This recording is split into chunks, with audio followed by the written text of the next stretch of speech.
What's up, everyone? My name's Corey. I'm the founder of School of Grit, and today I'm going to be talking to you all about hacking renovations, getting started in real estate by using 0% credit cards.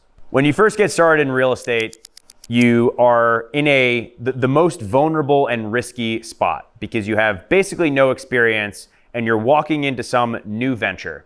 Today I'm going to teach you what I like to call the rubber band theory of how to hack your small renovations getting started after you purchase your first VA loan house hack. All right, so I'm gonna explain why I use credit card hacking versus paying with cash, okay? So when I first got started, you can buy materials with all of this stuff. You can go to Home Depot, you can go to Best Buy, and you can buy materials. What you can't do is you can't get 0% to pay for labor or subcontractors or other stuff that you might need. Those guys and girls, they just get paid in cash. You can pay with a credit card, but that credit card is gonna have a normal interest rate or your normal APR, and they're usually absurdly high, and you're not gonna be able to do this term hacking at 0%.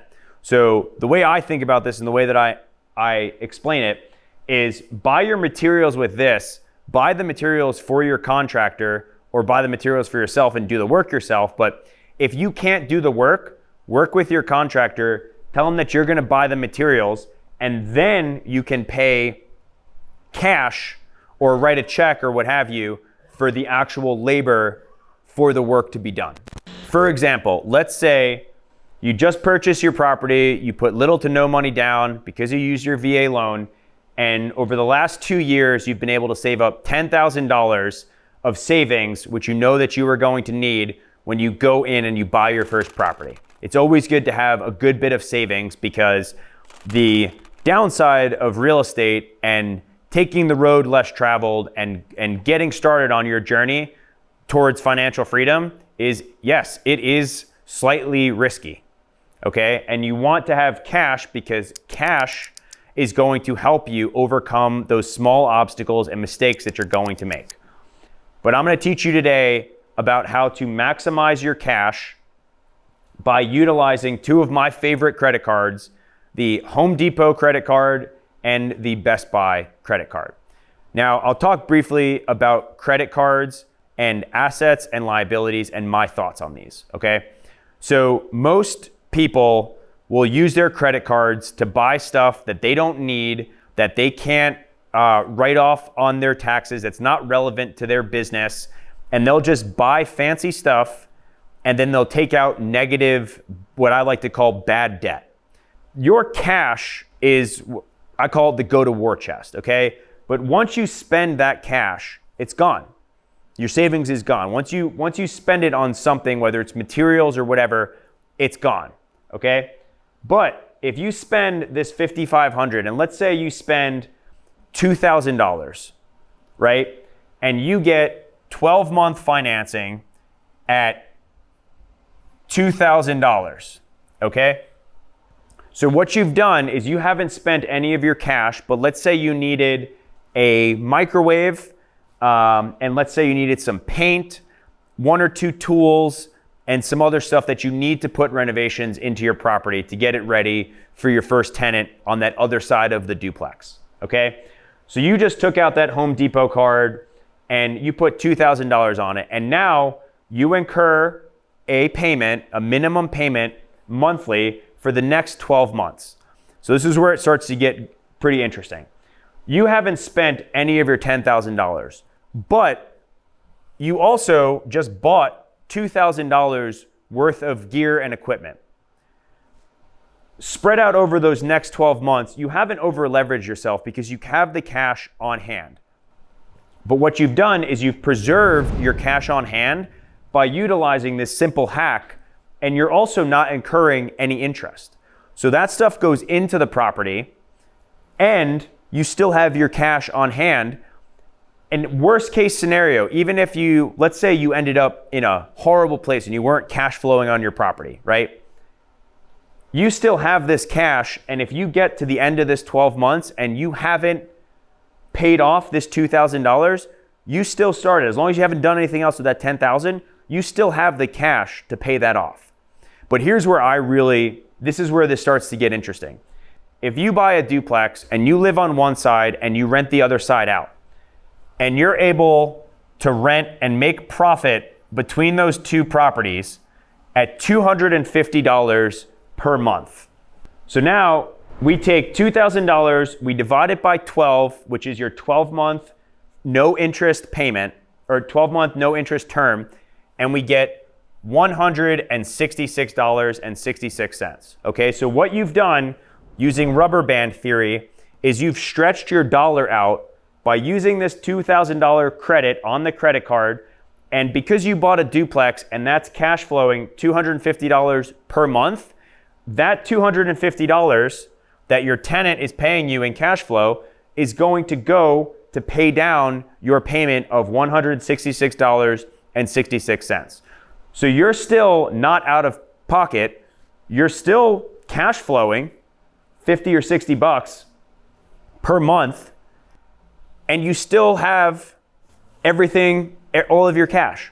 So you just use this little bit of credit, of 0% credit, and you haven't incurred any percent interest. And as long as you make this $2,000 total payment by the end of that month 12, or before that term ends, you're golden, okay? Now I'm gonna go a little bit further. Let's say that you have a lot of expenses and you have to go up to $5,500 and you have to max that stuff out. But you get a 24-month term for the $2,500 that you spent at Home Depot and the $3,000 that you spent at Best Buy. So now you have used over half of you've leveraged yourself over half of your cash. You haven't over leveraged yourself because you still have that cash on hand. And what this does is it gives you an extra year. You get 24 months to either pay it down with the cash flow, or let's say, we're talking worst case scenario. Heaven forbid you have to pay $10,000. Some unexpected crazy thing happens. It always does. You're running a small business, okay? So your cash is gone. You have $5,500, and let's say that your monthly payment on that $5,500 is going to be $200 per month. All right, so now you're in a bad spot. You had something unexpected come up and you had to take care of it. And you maxed out your $5,500 on your credit. So it's about as bad as it can get, right? You've gone through all of your capital. Now this is when the real work starts, okay? So your 10 grand is gone. You've got $5,500 in 0% credit. So you're not gonna over leverage yourself for those 24 months, okay? If you go to month 25, that's not good. You don't want to do that because then this credit card company is going to backdate all that interest and it's going to be a nightmare. We want to stay away from that. But what you've done by utilizing this simple formula is you've bought yourself 24 months to figure out how to do this. Additionally, remember, on this property specifically, in this example, you're still cash flowing $250 per month. Okay, so for this example, if you're maxed out here, and you divide 5,500 by 24, you get approximately $230 per month. So in this example, you're still net positive $20. But that's not really a comfortable place because you don't want to be making $20. You want to start building back your cash reserves and you want to get back to this $10,000, okay? So the question you got to ask yourself is how? And this is something that investors and entrepreneurs and real estate professionals, it's never, I can't. It's not I can't get this back. It's how can I? Maybe you're going to have to pick up some side work. Maybe you're going to have to adjust your savings plan. Maybe you're going to have to figure out how to generate more revenue. Maybe you have to rent out a room and find a roommate and generate some more income from your property to get you back to neutral. But the key takeaway here is by utilizing this and this 0%, you're giving yourself 24 months. Even if you only had a 6-month term, you've given yourself that buffer of 6 months just because you know that this now exists. You've given yourself 6 months to figure out your next move. So what that is doing, simple form, is you're stretching the rubber band. Rubber bands are meant to be stretched. Debt is meant to be stretched if you're using it to your advantage, like this example that I'm giving you. What you don't want to do, what you hear about, it's like a nightmare story. You don't want to over leverage yourself.